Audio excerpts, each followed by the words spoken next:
Our current exhibition features works by Max Ernst. We have over 50 pieces spanning his creative lifetime. Max Ernst was a revolutionary Dadaist. In the early 1920s, he moved to Paris, where he established Surrealism in art.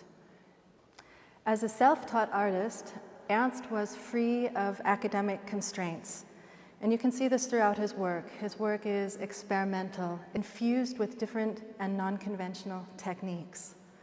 Behind me, we see a photograph of Max Ernst taken when he was 64 years old.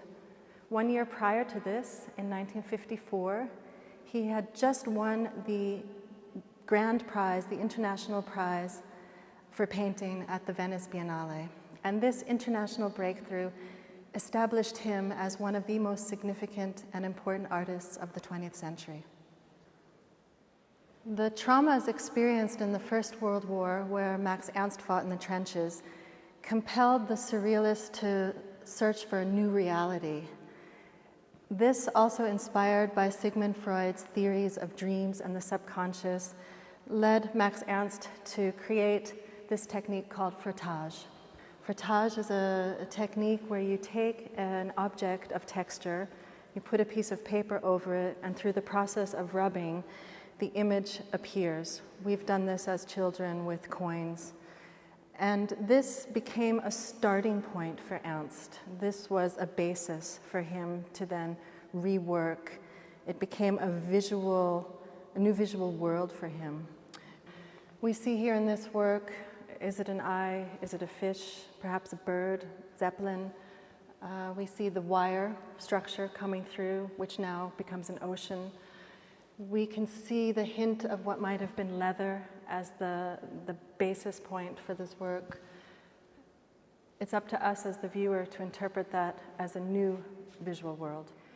In the 1930s, Max Ernst began to create sculptural works. This piece, titled Oedipus II, has its reference in Sigmund Freud.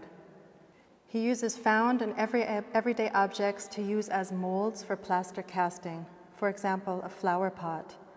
The cast pieces become the basis for a newfound form in his sculptures. Again, Max Ernst used indirect and unconventional techniques. The juxtaposition and off-center placement of his work emphasizes a certain feeling of unrest, off balance.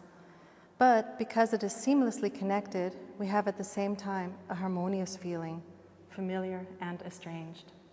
After 1925, Max Ernst used a technique called grattage.